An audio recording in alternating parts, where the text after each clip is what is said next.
नमस्कार सभी को। दोस्तों, इंडिया के सबसे अमीर और टैलेंटेड लोग चुपचाप देश छोड़कर विदेशों में जाके शिफ्ट हो रहे हैं और अपने साथ अपना पैसा, अपना हुनर और अपने सपने भी ले जा रहे हैं। तो आज की इस वीडियो में हम जानेंगे कि क्यों भारत के करोड़पति और प्रोफेशनल्स विदेशों में बसना पसंद कर रहे हैं, इसके पीछे कारण कौन कौन से हैं और इसका देश के भविष्य पर क्या असर पड़ेगा। ये सब कुछ आज की इस वीडियो में हम डिटेल में डिस्कस करेंगे। तो आइए वीडियो शुरू करते हैं। दोस्तों, आजकल ना इंडिया में एक साइलेंट रिवॉल्यूशन चल रहा है और ये कोई पॉलिटिकल या सोशल मूवमेंट नहीं है। यहाँ पे हम बात कर रहे हैं एक माइग्रेशन की, एक ऐसा माइग्रेशन जो देश के सक्सेसफुल लोगों को देश के बाहर ले जा रहा है।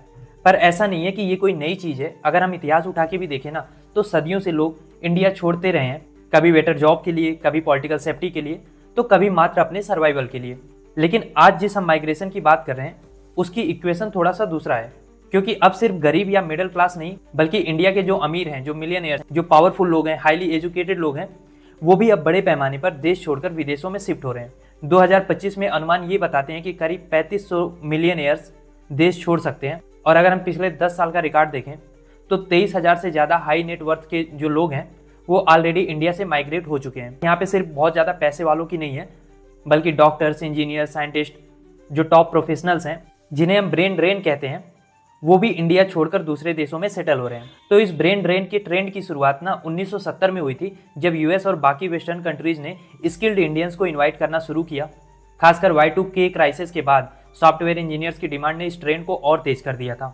और अब तो आलम यह है कि टॉप स्कूल्स के बच्चे भी अंडर ग्रेजुएट स्टडी के लिए बाहर चले जाते हैं और फिर वहीं सेटल होने की सोचते हैं। अब ऐसे में सबसे बड़ा सवाल ये उठ रहा है कि ये लोग आखिर इंडिया छोड़ क्यों रहे हैं। तो इसके लिए बेसिकली दो फैक्टर वर्क कर रहा है। एक है पुल फैक्टर और दूसरा है पुश फैक्टर।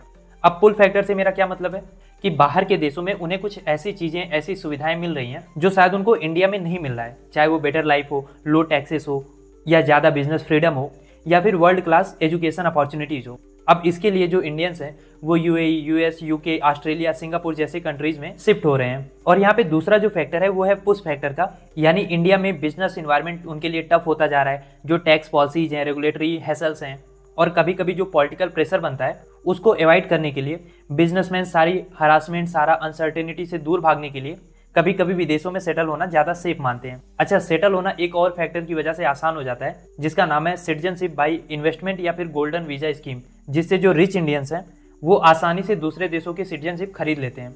अब यहाँ पे बात केवल नंबर की नहीं है कि कितने लोग गए या उनका आंकड़ा कितना है। बात यह है कि जाने वालों की क्वालिटी मैटर करती है। कौन जा रहा है, अपने साथ कितना वेल्थ ले जा रहा है, कितना हमारा ब्रेन ड्रेन हो रहा है और इससे इंडिया को नुकसान कितना हो रहा है। देखिए, जब इंडिया के सबसे सक्सेसफुल लोग, जिनकी कंपनीज और इन्वेस्टमेंट यहीं इंडिया में है, वो खुद अगर बाहर सेटल हो जाते हैं तो ये सिर्फ एक वेल्थ ड्रेन नहीं होता है, ये एक तरह से एक इमोशनल और इंटेलेक्चुअल ड्रेन भी होता है। आजकल तो एक ट्रेंड चला है कि कई बड़े इंडियन बिजनेस फैमिलीज हैं, चाहे वो टेक में हो, मैन्युफैक्चरिंग में हो या फिर इंफ्रास्ट्रक्चर में हो, वो अपनी फैमिली ऑफिसेज सिंगापुर, दुबई या लंदन में शिफ्ट कर लेते हैं। बोर्ड मीटिंग ऑनलाइन हो जाती है और कंपनीज इंडिया में रन करती है, लेकिन जो कंपनी का मालिक है वो इंडिया में रहता नहीं है। अब यहाँ पे आपका एक सवाल हो सकता है कि क्या ये एथिकली गलत नहीं होगा कि जो लोग इंडिया में पैसा कमा रहे हैं और पैसा कमाने के बाद वही पैसा और टैलेंट लेकर बाहर चले जा रहे हैं, तो क्या ये कंट्री के साथ लॉयल्टी में कमी नहीं है, या सीधे शब्दों में कहें तो क्या ये देशभक्ति में कमी नहीं है, या फिर ये बस एक बेटर लाइफ की तलाश है। तो देखिए, इसका आंसर क्या होगा ये आपके पर्सपेक्टिव पे डिपेंड करता है। अब कुछ लोगों का कहना है कि भाई ये नेचुरल है, हर कोई अपने लिए बेस्ट चाहता है, लेकिन इंडिया जैसे डेवलपिंग नेशन के लिए जब टॉप टैलेंट और वेल्थ बाहर जाते हैं ना, तो नेशन की बिल्डिंग में एक गैप आ जाता है। जो डेवलपमेंट हम 10 साल में अचीव कर लेते वो बढ़ के अब 15 साल या 20 साल चला जाएगा। जो हमारे पॉलिसी मेकर्स हैं, हमारी गवर्नमेंट है, वो भी अभी फिलहाल के लिए इस ट्रेंड को रोकने में फेल रही हैं। और उसका बड़ा सिंपल सा रीजन है, ईज ऑफ जो लिविंग है और वर्किंग इन इंडिया अभी भी ग्लोबल स्टैंडर्ड से पीछे है। ब्यूरोक्रेसी हो गया, रेड टेप और अनसर्टेन पॉलिसीज टैलेंटेड लोगों को डिस्करेज करती रहती हैं। तो अब यहाँ पे एक सवाल ये आता है कि क्या इस ट्रेंड को रोका जा सकता है। देखिए, अगर हम अपने पड़ोसी देशों में देखें तो साउथ कोरिया और चाइना जैसे देशों में ये देखा गया है कि जब ये देश डेवलप हो गए ना, तो टैलेंट अपने कंट्री में वापस भी आने लगा। अब हम इंडिया के लिए भी यही उम्मीद कर सकते हैं कि अगर हमारे यहाँ पे लिविंग और वर्किंग कंडीशन सच में इंप्रूव हो जाए तो हो सकता है कि जो ये ट्रेंड है उसको रोका जा सकता है।